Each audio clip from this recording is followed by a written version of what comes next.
Hey everybody, Justin here. I am joined in the studio by Chris Saturn. Hello. Who has brought us two sealed TurboGrafx games, which in 2016. in 2016, and we're going to Yeah. be opening them today. Yeah. This is the first time I've ever opened a Turbo game. Yeah. So this is the first time I've opened one since the early 90s. which for you kids out there was a long time ago. Yeah. It's been a while. the before times, the long ago. So this is very exciting. I mean, still in what appears to be original cellophane with their little hanger tabs on the back, so you can. Yeah, these were found at a store in the middle of nowhere, Texas, and they were apparently mixed in with some VHS tapes. Man, cannot. I wonder if the guy running the shop was like, "Yeah, them some weird VHS tapes over there." There's No, he apparently knew they were games, and he apparently has some other games for other systems. They don't sell unless they're big titles at that store. right. So they just stay on the shelf for fucking ever. And I'm sure somebody has gone in there and cleared out all their good Turbo games over the years, which is why we're left with SimEarth and Bravoman. Now, I love the cover art on SimEarth here. Yeah, that's actually the same cover art that the original PC release had. Really, Yeah. really cool stuff. Obviously, one of these is a regular Hue card or Right. Turbo chip game. Yeah. The other one is an actual CD game. So Right. I think it would also be the Hue card game is from back when NEC still published all the games for the system. And the Yeah, see that there's no like Hudson logo or anything like that. Right. Like it's actually a Namco game. There is a Namco logo on the I saw front at that the too, top right up here. Yeah. But Namco didn't publish games for the system in America. NEC still published them all back then. Everything was still called TurboGrafx-16 or TurboGrafx-CD. SimEarth is from the Duo era, after NEC had given up on the U.S. market and formed TTI in a joint venture with Hudson. So that's why that one has the TTI logo on it. So those are both from different eras of the system's life Right. as well. I do like that they have the TurboGrafx-16 seal of approval here, right? Yeah. If Nintendo did it, it must be a good idea. Sega did the same thing back then, too. There was the Sega seal on every Sega game up through most of the Saturn's life, at least. Well, let's dig in. I definitely want to start with Bravoman. Okay. I'd like to start with an actual turbo chip game, so Yeah. we're just going to move this guy somewhere. Yeah, I'll let you hold that. Yeah. And let's dig into what is my first sealed turbo game, probably your first one in 20 years. At least 20 years. I was trying to think about it, and I think the last sealed game I got for the Turbo was Kadash. Oh my gosh. And that had to have been like 92, 93. And the fun part is you've never even played this game. I played it on an emulator the other day. Okay. Just to try it out. Oh, wait, you know what? No, never mind. I'm thinking like something else. Shockman, I'm thinking probably. like 8-Man from Neo Geo. Oh, yeah. It's a drastically different thing. No, this is based on a Namco arcade game. I love these fuzzy screenshots. You could tell they took right off of just some Sony PVM somewhere. No, they great. you know they didn't have the. No, it's an NEC PVM, man. Oh, yeah. Pardon me. Heresy, right? Right. What But do we no. got here? Dr. Bomb is a mad scientist Yes. with an attitude. Oh my god! So the game is a parody of both action platformers and anime, and it does have voice samples in it. Special features, different weapon for land and water stages, directional punches and kicks. Yeah, it turns into a shmup every other level. Wow. It goes from really floaty, awkward platformer to shmup every other level. It's definitely old Namco arcade quality, Right. Which drastically varies from Pac-Land to Galaga. But it's weird. It's quirky. In between levels, you get to see Dr. Bomb, who is the villain. I with like the that Dr. pompadour. Bomb has, this is what he's working on. He's got one little beaker. Yeah. Like this is, that's his mad science Yeah. experiment is one beaker full of Right. what appears to be like Faygo. Yeah, it's some monster mixed with that mango drink. All right, well, let's get into this. I'm very excited. I'm going to get you right here on the seam. Yeah, I meant to bring a razor blade, and then I forgot to. Yeah, but we'll just I'll just watch you destroy this. no, hold on. There you go. Get a ballpoint pen. Yeah, This will be that's- good. Get this right here on the edge here. Yeah. Really? Yeah. Really? We're doing this? Okay. There you go. There we go. Like Christmas morning all over again. Right. So, okay. Well, it's just a little piece just tore off. That's fine. Someone out there, some collector out there is like, his nose crying. just started bleeding. Yeah. They opened a sealed turbo game. Why did they do that? All right. Let's get this all out of the way. I have been a game collector for a long time, and I have always lived by the principle that I won't have a game that I can't play. Mm-hmm. So I won't keep sealed games. Here's our jewel case here. Yep. And then what else we got here in the box? This is our Mega Gaming. Oh, yeah? The Voice of Electronic Gaming. This is their magazine, I'm shit. guessing. Cat's Kunkel Whirly's bi-weekly newsletter has hot news, game previews, hard-hitting reviews, and expert analysis without the 4-month delay of a newsstand magazine. All right, then. What else do we got in here? What is this? Oh, there's the catalog. Ooh, the Gamers Collection. You got Bonk right here on the front. Yeah. Oh, wow. What? Oh, man. You got hats. Oh. Yeah, I forget you can't see it. I keep holding it up to the camera, and That's Saturn's fine, over there fine. like, what is it? I want to know. And weird, everything's orange and neon green. Man, is that turbo colors? Oh, yeah. Or Yeah, that was the turbo so colors this up at the to time. the camera It properly. was orange and neon green. And look there's at a Splatterhouse shirt on the right there. I actually saw that for sale on eBay recently. Look at this. This Devil's Crush shirt looks awesome. Look, I know you can't see it. I'm gonna let you look at it. I'm just. Look at that, man. Oh.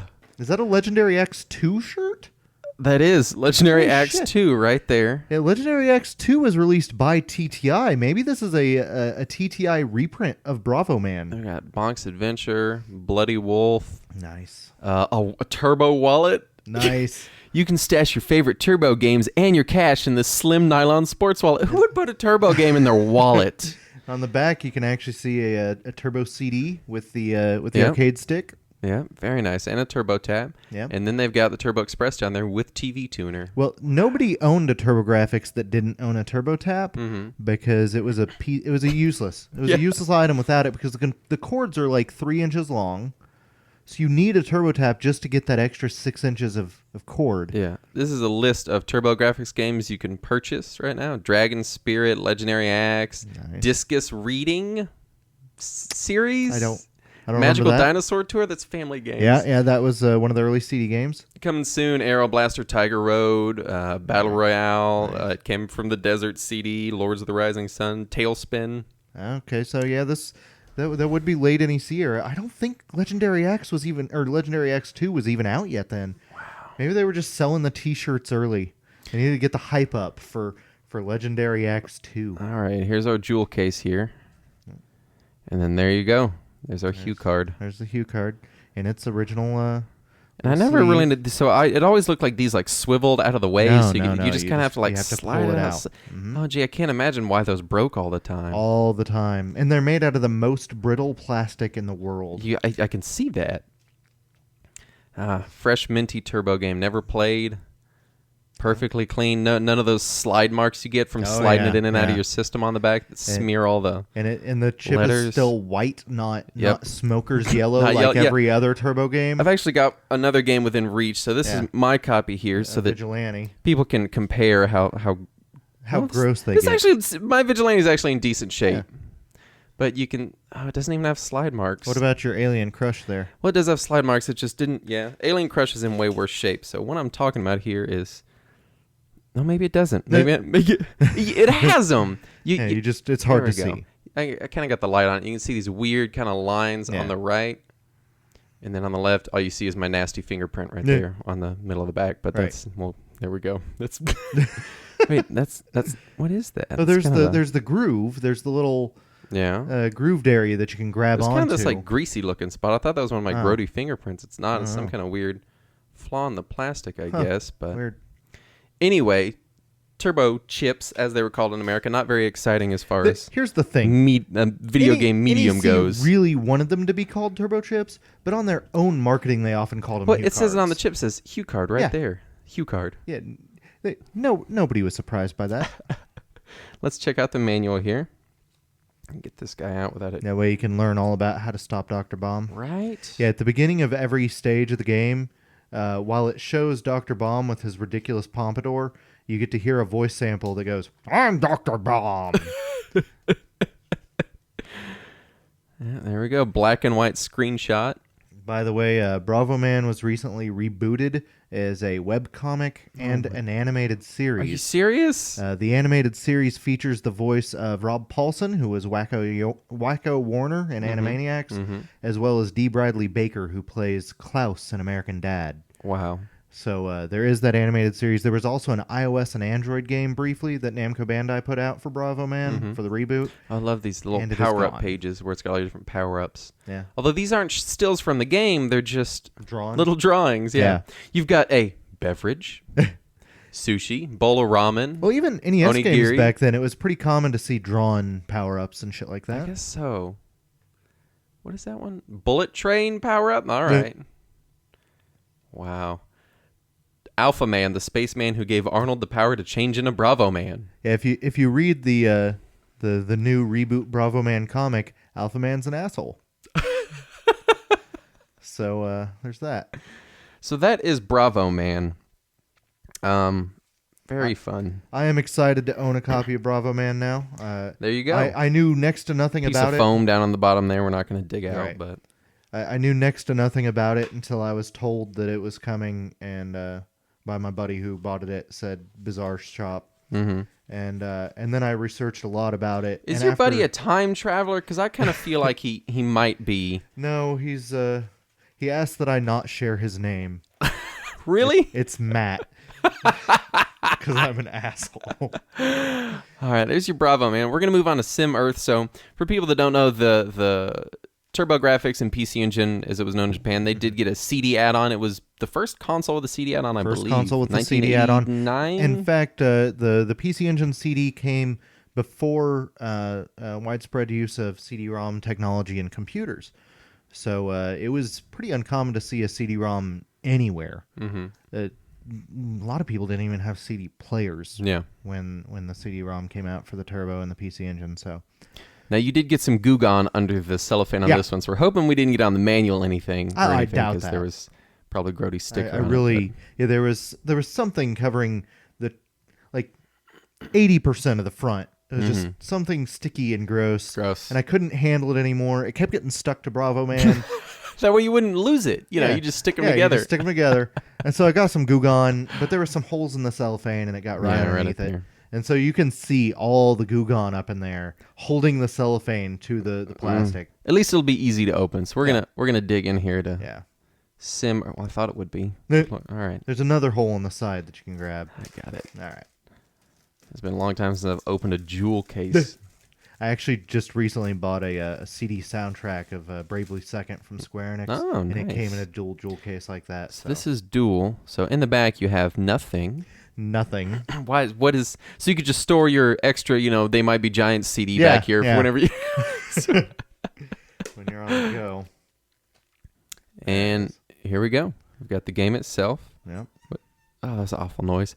Which has a dinosaur on it. That's new jewel case noise. That it probably didn't come through on the mic, but that's my CD hasn't been worn in yet noise. This is a thick manual. Wow. Well, it was a Maxis game, man. On the back, it's got an ad for Dragon Slayer: The Legend of Heroes on sale now. Oh, I need to get a copy of that. I want it so hard. This is. We're absolutely not going to go through all this, but this is gigantic. If you can find a scan of it, find it. This is awesome. Some recent sequels to Legend of Heroes. There's a little zonk right there. Yeah. It's 5 points. Yeah. So 5 TTI points. You can go to TurboZone Direct and redeem some points. Wow. But no, there's a recent sequel to Dragon Slayer Legend of Heroes on Vita and PS3, Legends of Cold Steel. Or Trails of Cold Steel, sorry. Really cool art for having black and white art, but really cool art in this.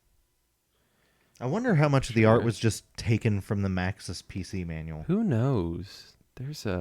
I still have the Maxis PC manual. I should compare the two when I get home. There's a lot of stuff in here. They got in each chapter they've got these little kind of art markers. Nice. Which this one is just dinosaur bones. That's dark.